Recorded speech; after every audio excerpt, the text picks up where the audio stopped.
Magandang morning mga kauling. Ito na po yung inuling natin dati na pinakita natin nagpiling sa inyo.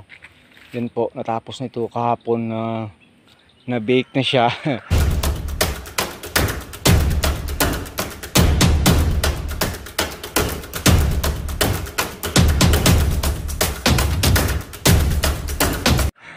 Pero hindi po tayo sure na okay sa ilalim. Malamang mayroon pa ring apoy po kasi kahit naglagay tayo ng mga lupa na galing dun sa dating ulingan para po maapula talaga yung apoy sa ilalim, pero kasi po dahil bago yung mga lupa na ginamit, kaya po niyan napakalaki po ng tendency na may mga apoy pa po yan. So kaya hindi tayo gumawa ng malaking horno talaga, malaking ulingan talaga. Sabi ko kahit mga 5 sacks lang muna para maluto yung lupa. Yan yung ginagawa namin, niluluto muna yung lupa kung pwede. Yun yung mga magandang pantambak talaga uli, para siguradong mabilis maapula yung apoy sa ilalim. Pero malamang may apoy pa yan, pero wala po tayong magagawa kundi mag-harvest talaga ngayon. Hanguin natin yan ngayong umaga. Ipakita na lang natin sa inyo via time lapse kung ano yung gagawin natin, mga tips para makita po ninyo ng actual ano ba yung paano ba yung mga techniques. Alam ko marami sa inyo hindi makakaintindi kasi nga wala kayong experience sa buhay pag-uuling. Pero kasi po hindi po tayo kasi gumagamit talaga ng tubig. Hindi po gaya ng iba na nag-uuling na bago yan buksan bubuhusan nila ng maraming tubig. Kami po hindi, kasi kami gumagamit ng tubig. Talagang inapula, pinapatay lang yung mga live charcoal via smooth tin soil na, kaya sa abo. Yun lang, natural na na paraan lang mga ka-agri. Sige po, ipakita natin sa inyo kung paano hanguin yan.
So, ayun mga ka-agri.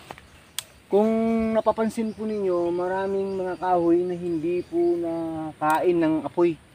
Hindi daw masarap. Kaya hindi po nakain ng apoy.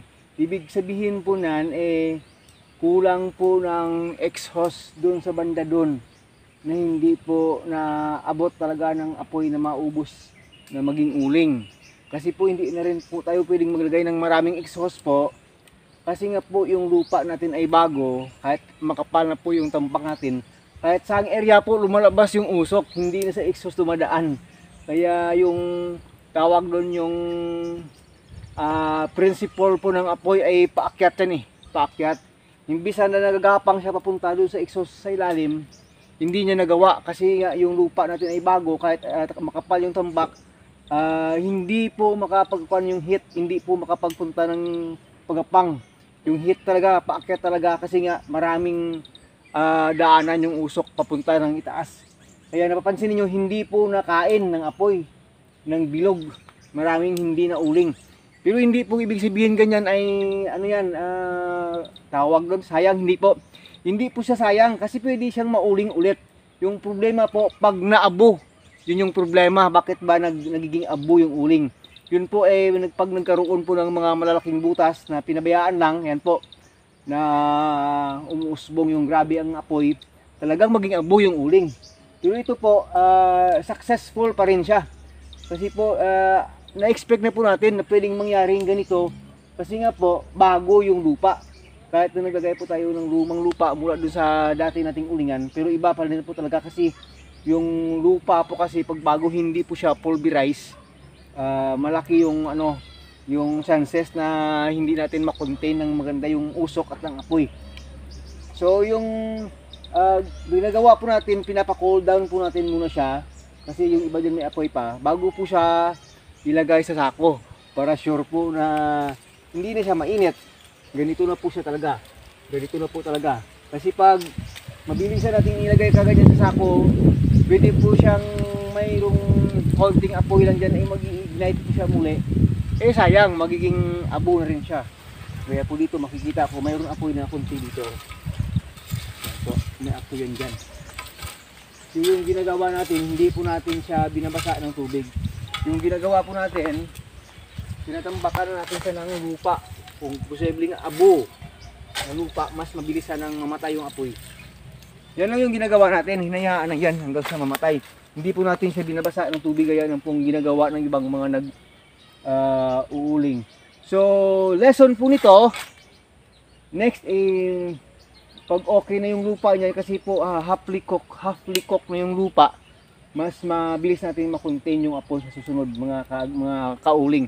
So yan po, after a couple of hours from now, pwede na natin mapulot yan. More or less, sa mga 2 sako hanggang 3 sako lang siguro yung magiging uling niya talaga. Kasi expect po natin dito, pag nakain lahat-lahat kasi, mga 5 sako hanggang 6 na sako. Kasi ma-estimate po natin yan sa haba pa naman ng experience natin sa pag-uuling. Ma-estimate po natin pag hindi po naabo. So yan po, kung hindi kaya ng 3 yan, mga 2 kalahati, yung mga natira nating kahoy, marami po yan. Kung nauling sana lahat-lahat ito, abutin pa yan ng mga 2 sako hanggang 3 sako. Kaya wala pong nasayang. Yung nangyari lang, hindi naubos na kain ng apoy kasi nga sobrang tawag yung lupa, yung buwaghag yung lupa, malalaki. Hindi po siya abuhin, hindi po siya luto. Kaya hindi po natin makukontain talaga na pupunta ng exhaust area yung apoy para makain lahat ng kahoy. Kasi yung design natin underground kasi. Mayroon na rin tayong surface type, hindi tayo naghukay, surface type yon. Kung surface type po kasi yung pag-uuling, talagang naubos na siguro yan ng apoy. Pero yung problema naman doon, mabilis na rin maging abo pag hindi po natin naagapan ng tamang pantambak na lupa.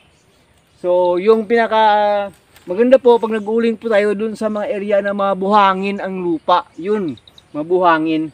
Napakadali po mag-uling sa mga area ganun kasi nga po mabilis po nating mapatay yung apoy. Kung saan natin gustong padaanin yung apoy, makontrol po natin ng mabilisan at maganda. So yun po yung lesson ngayong araw. Maraming salamat po. Sana po tawag doon, may natutunan po kayo kung paano mag-uling, kung paano maghango, ano yung problema. May umusok po ng konti doon. Yung solusyon, lagyan na ng lupa na may abo. Mamamatay lang yan. Hindi na kailangan ng tubig. Para po hindi po mahirap magpa-apoy ulit nito pag hindi po nabasa ng tubig. Konting papel-papel lang. Ayun. Pwesto. May na naman tayo, may panggatong talaga, may apoy na talaga sa ating mga sangkalan. Maraming salamat po. Siguro ipakita na natin sa inyo maya-maya kung paano na natin yan i-harvest, pupulutin at saka ilagay sa sako po. Sige po. Pull down lang muna natin yan. Pull down.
po, we end up into 3 sacks talaga.